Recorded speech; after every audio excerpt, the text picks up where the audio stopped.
राठौर हमारे साथ थे, सूर्यप्रताप शाही हमारे साथ, भूपेंद्र चौधरी हमारे साथ थे, और हमने 6 मीटिंग 7 मीटिंग उस दिन किया। और जिस कॉलेज में कभी मीटिंग नहीं होती थी बीजेपी, वहाँ हमने मीटिंग किया जा करके बिल्कुल। क्या कारण है कि ओंकार जी, व्यक्तिगत ये है आपसे कि राजनीति का इतना लंबा सफर होने के बाद लोग आपको इस्तेमाल करते हैं, फिर आपको किनारा कर देते हैं, ऐसा क्या? देखिए, इस्तेमाल नहीं करते, हमारे स्वभाव में है राजनीति करना। और उसके हम प्रमाण आपको दे दें। हाँ, आपने जयंत चौधरी के साथ किया, जनता पार्टी के साथ आप रहे, आप निरंतर युद्ध करते रहे। अपने लोगों से ही जानकारी मिलती है कि हम कैसे आगे संगठन को चलाएं और कैसे करें। अब ज़्यादा बात न कहते हुए मैं अपनी बात नहीं विराम देता हूँ। धन्यवाद। मैं हूं सोनू भारती और आप देख रहे हैं prime Bharat news. Prime Bharat news पे इस समय ओमकार नाथ सिंह जी हैं, जो कि ओमकार सिंह जी हैं, जो कि जनता दल यूनाइटेड के प्रदेश अध्यक्ष है और वरिष्ठ नेता हैं। आज प्रेस क्लब में आए हुए हैं, किन मुद्दों को लेकर के प्रेस वार्ता करना चाह रहे हैं और अभी क्या रणनीति चल रही है पार्टी की, इस पे बात करेंगे। और आप यहाँ प्रेस वार्ता कर रहे हैं, किन मुद्दों को लेकर के आए हैं और अभी आपकी पार्टी की क्या रणनीति चल रही है? देखिए, जनता दल सेकुलर उत्तर प्रदेश जो हमारी स्टेट यूनिट है, उसको हम सक्रिय मजबूत बनाने के लिए हम लोगों ने बैठक बुलाई थी। और होली के अवसर पर हम लोगों ने कहा था कि जो मीडिया के कर्मी हैं, जो लोकतंत्र के चौथे खंभे हैं, उनके साथ भी अपने को हम लोग मिलें, होली मिलन के साथ साथ अब भेंट वार्ता करें। तो हमारा उद्देश्य था कि पार्टी संगठन को सक्रिय मजबूत बनाने के लिए हम लोगों ने ये कार्यक्रम रखा है।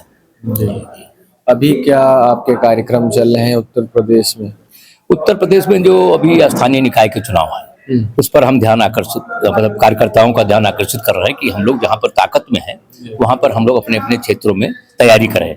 दूसरा, जिला संगठन, छात्र संगठन, महिला संगठन, उसको भी हम सक्रिय मजबूत बनाने के लिए हम लोगों ने जो जनता की समस्याएं हैं, मूलभूत जो समस्या, बुनियादी सवाल हैं, चाहे नौजवानों के सवाल हों, किसानों के सवाल हों, महिलाओं के सवाल हों, उसके साथ अपने को हम लोग जोड़ने का काम करते हैं और आंदोलन चलाने का काम भी करते हैं, संघर्ष करने का काम भी करते हैं। और सरकार की जो जन कल्याणकारी नीतियां हैं, उसको भी जनता तक पहुंचाने का काम हमारा संगठन कर रहा है। आप नौजवानों की बात करते हैं, वो आपकी पार्टी जो है वो नौजवानों को राजनीति में आगे बढ़ाने का शुरू से कार्य करती आई है।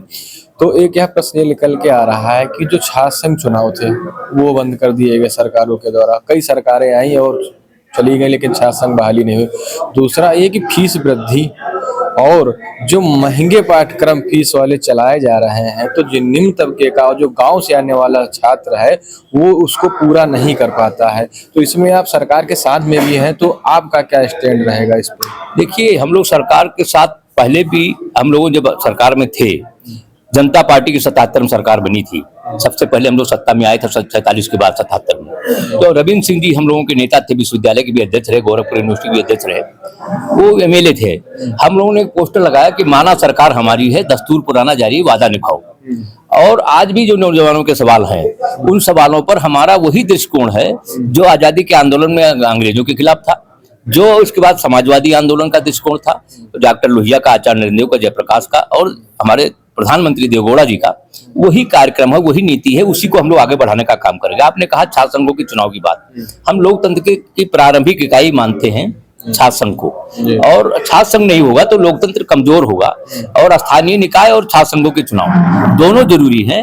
हम 2007 से 2012 तक मायावती की सरकार थी, हम लोगों ने आंदोलन चलाया, उसमें अखिलेश यादव आए, उसी सवाल पर आए और जगह जगह अखिलेश यादव भी एयरपोर्ट पर रोके गए, लाठीचार्जों KKC पर लोग वहां जाके आंदोलन, जब बहराइच में हमने प्रदर्शन बड़ा किया और जो अधिकारी हमारा मांग पत्र लेकर गए थे उनको हटाया उन लोगों ने कि कैसे प्रदर्शन सफल हो गया।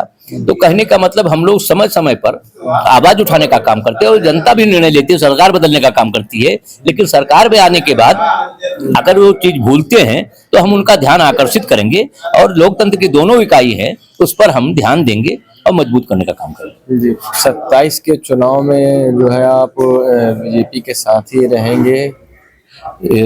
राष्ट्रीय जनतांत्रिक गठबंधन में शामिल प्रमुख घटक दल है जनता दल, और देवगौड़ा जी ने कहा है कि भारतीय जनता पार्टी की जो सरकार बनी है वो अल्पमत में है, हमारा कर्तव्य है कि हम इसका कार्यकाल पूरा कराएं। कोई भी MP जो विपक्ष का भी है वो भी नहीं चाहता कि चुनाव हो, और चुनाव अगर होंगे तो वो दोबारा आएंगे नहीं आएंगे, दोबारा उनको टिकट मिलेगा कि नहीं मिलेगा। तो विपक्ष भी चाहता है 5 साल सरकार चले, वही हमारे देश के प्रधानमंत्री पूर्व प्रधानमंत्री देवगौड़ा जी जो राष्ट्रीय अध्यक्ष है वो काम कर रहे हैं। दूसरा, अभी हमारे सामने जो चुनौतियां हैं, उस चुनौतियों को भी हम लोग मुख्यमंत्री का ध्यान आकर्षित करेंगे, प्रधानमंत्री का ध्यान आकर्षित करेंगे और आजादी के आंदोलन के बाद जो संपूर्ण क्रांति आंदोलन था, उस जयप्रकाश नारायण का आंदोलन था, उसमें रचना वाहिनी की कल्पना जयप्रकाश जी ने किया था। उसमें भूम वाहिनी, विद्या वाहिनी, स्वास्थ्य वाहिनी की कल्पना किया था। भूम वाहिनी जैसे मनरेगा का आ गया तो 100 दिन के काम वो दे रहे हैं, बाकी 265 दिन लोग कहाँ जाएंगे। तो पूर्ण रोजगार की हम लोग बात करते हैं और न्यूनतम मजदूरी की बात करते हैं। जैसे अभी हम लोगों ने मनसुख भाई मांडविया से मिले थे, हम लोगों ने कहा कि जो न्यूनतम मजदूरी है, जो पहले जो 4,000 5,000 रुपया होती थी, नरेंद्र मोदी ने जब सत्ता में आए थे, प्रधान लाल किले से पहली बार उन्होंने संबोधित किया तो कहा कि हम न्यूनतम मजदूरी 15,000 हम लोगों ने कर दिया। और 440 रुपए मजदूरों के सवाल थे कि 440 रुपए रोज की बात मांग हमारी थी, 12-13 हजार पहुंचता था। अब हम उसकी 26,000 की मांग की, अभी हम लोगों ने 32,000 की मांग किया है कि न्यूनतम मजदूरी 32,000 किया जाए।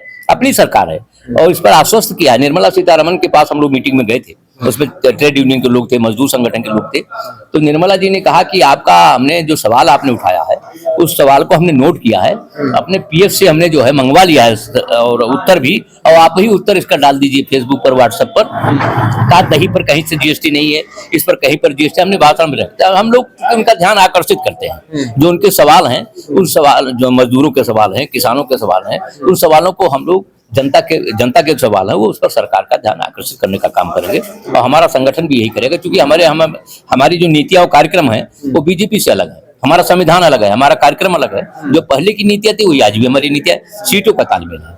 अच्छा, एक और मांग जो है काफी लंबे समय से उठती है और सरकार ने उसमें भी एक अमेंडमेंट बिल लेके भी आई है। ओपी है, जो पुरानी पेंशन योजना है, उसके अल्टरनेट जो अभी सरकार यूपीएस लेके आई है और पिछले में एनपीएस चला रही थी। सारे कर्मचारी संगठन कह रहे हैं कि पुरानी पेंशन को बहाल किया जाए। इस पे आपके संगठन का क्या है? हमारा संगठन जो है ये चाहते पुरानी पेंशन बहाल जी। तो ये हमारे साथ में ओंकार सिंह जी थे, जो कि अपनी बात को बहुत ही पूरी तरीके से रखे, बेबाकी से हमारे सारे प्रश्नों का जवाब दिया है। और आगे कुछ जो भी अपडेट्स होगी मैं आपको देता रहूंगा। बने रहे प्राइम भारत न्यूज़ के साथ।